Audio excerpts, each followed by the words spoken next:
Tapos na po ata tayong mag-scan. So lumabas po sa ating scanner, key battery low. Yun lang po yan, yung battery nun. Tsaka no receive fault detect signal. Okay, bigyan ko po kayo ng report. Okay, skip. Print natin. Ay, hindi ko na pala piprint, wala pala si client. Sinave ko lang. Okay po. Tapos enter tayo sa Odo. Tignan natin. Sa odometer makikita 44,352. Ayan. Okay. So sa Montero guys, hindi po natin diyan tinitingnan ang original mileage. Okay, wag po sa odometer. Okay, kasi may sikreto si Montero. Okay. Meron akong titingnan dito, sir.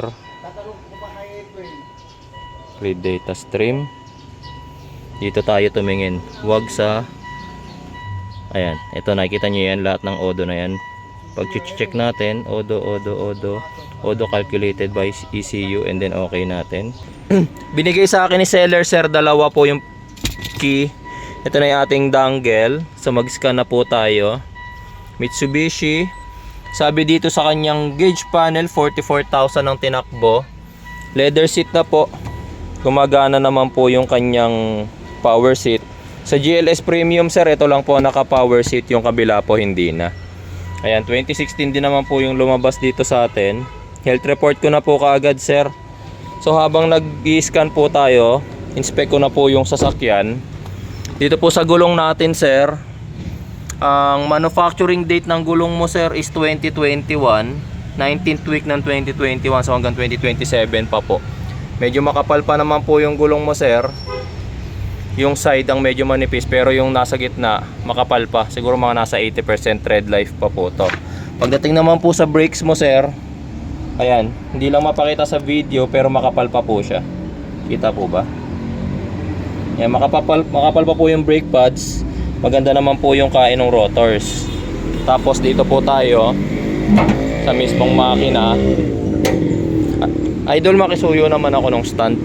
Kulay green po dito eh. Kulay asul ba yan? Baka malabnaw lang dito.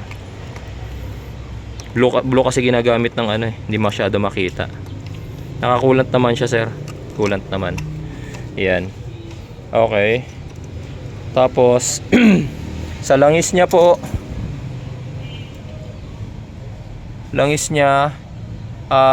medyo malinis pa, pero kung bibili nyo po, I always advise palitan nyo na po ng langis para alam nyo po yung maintenance record nya. Okay, sige. Dito, sir, sa engine bay nya wala pa ako nakikitang leak.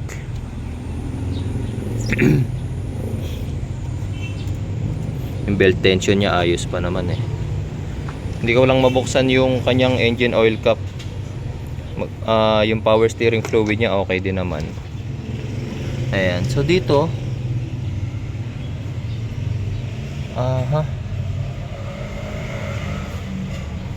wala rin naman ako nakikitang leak. So yung frame niya, mukha namang diretso yung kanyang frame. Mukha namang walang sign na nabangga. Dito sa ilalim, check natin maigi kung may leak. Nakaharang yung kanyang ano eh, cover. Sa brakes wala pong leak eh. Yan. Battery health po pala. Hindi ko na makakalimutan.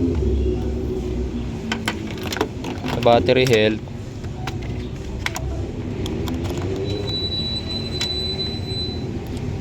ayan, check na rin natin yung battery health nya. 3SM battery po to eh. So most probably mga 600 cca.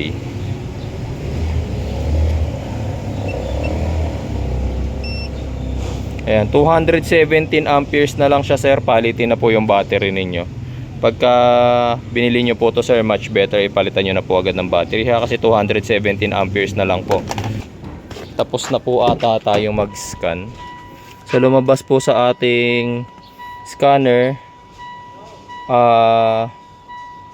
key battery low, yun lang po yan yung battery nun, tsaka no receive fault detect signal. Okay, bigyan ko po kayo ng report. Okay, skip, print natin. Ay, hindi ko na pala piprint, wala pala si client, sinave ko lang. Okay po, tapos enter tayo sa Odo. Tignan natin sa odometer, makikita 44,352. Ayan. Okay, so sa Montero guys, hindi po natin dyan tinitingnan ang original mileage. Okay, wag po sa odometer. Okay, kasi may sikreto si Montero. Okay, meron akong titingnan dito, sir. Read data stream. Dito tayo tumingin, wag sa, ayan, ito nakikita nyo yan, lahat ng Odo na yan. Pag check natin, Odo calculated by ECU, and then okay natin. Ito, nakikita nyo, kanina nung tinignan natin doon sa meter, lumabas 44,352. Pero ito, Odo calculated by ECU, 105,000. Ito yung dark secret ni Montero. Ito. Idol, excuse me, may papakita lang ako. Ito. Wait lang ha. Sa meter kasi, idol, ito. Papakita ko sa iyo. Data stream, odometer. Si odometer kasi, sir, ang binabasa niyan. Dito kasi, sir, papakita ko sa iyo ha. Step by step ulit. Si meter, makikita mo yan, meter. Okay, sir. Pag yan natin tinignan, since meter yan, ang binabasa niya ito. Okay, sir. Okay, magde-data stream tayo. Lalabas na odometer is 44,352. Ayun yung original niya, sir. Ito yung 44,352. Parehong-pareho, walang discrepancy kahit isa. Pero hindi yan, sir, ang original mileage niyan. Ito, sir, ipapakita ko sa iyo ha. Kasi meter yan eh. Papakita ko ta. Ito, sir, ang lumalabas na original mileage nung Montero mo. Ayan, Odo from third, Odo from fourth, Odo from second last sequence, odometer calculated by ECU, odometer from last sequence. Tas ino-okay ko lahat dyan. Makikita mo, sir, 0, 0, 0, may 23 kilometers dito. Yung last sequence niya at saka yung odometer calculated by ECU niya, ang lumabas natin na mileage is 105,000. Okay, sir. So iba na po dito. Ito po talaga yung original niyang mileage, 105,000 po. So sad to say, sir, tampered po yung mileage natin. So kung pinasbrake po ito ng tropa, tanungin mo si tropa kung sino ang gumawa. Wala kasi yung scanner. Sir, ang pinakamaya advice ko, sir, pag bibili po kayo ng sasakyan, scanner. Kahit nag-buy and sell po kayo, may scanner po kayo. Kasi pag ganyan mga pass brake, hindi ko naman po masisi sa inyo. Hindi ko rin naman po alam kung si tropa yung gumawa niyan. Kaya eto, sir, hindi magsisinungaling si scanner. Kung gusto mo, sir, ng another proof, Batangas, sir, nag-pass brake sa akin. meron pa ako nitong isa. Kukunin ko yung isa, sir. Papakita ko sa iyo, sir, na ito lalabas to sa meter, pero ito lalabas to sa scanner, yung 105 na yan. Kunin ko lang yung isa, sir. Ito. Local diagnose. Ulitin ko, sir, yung checking natin kanina. Mitsubishi rin. Kasi para fair din po sa part ninyo, ginagawa ko dalawang scanner na lagi dala-dala ko. Medyo mabigat nga sa akin kasi nga dalawa lagi dala ko.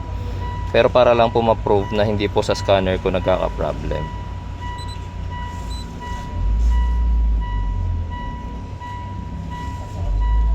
Ayan. Stress ang bigla. Nakaka-stress talaga yan, sir.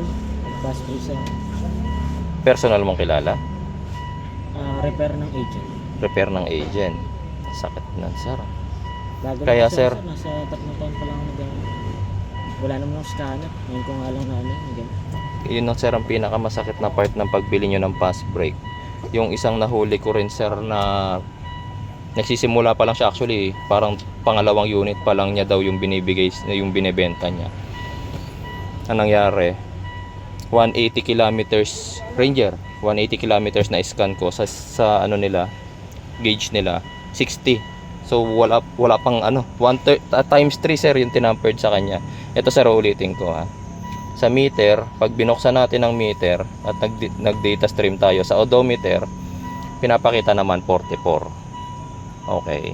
So si Mitsubishi sir, si Mitsubishi Montero is tamperin mo na lahat. Wag lang si Mitsubishi Montero kasi yan, every time nagagalawin nyo talaga si mileage, lahat yan nire-record niya. Diba, kita mo sir, 44,352 rin, walang difference, diba? Pero ito ang matinding masakit dyan sir, kapag si computer box na ang ating binasa. Si computer box kasi sir ang nagsisave ng data niyan.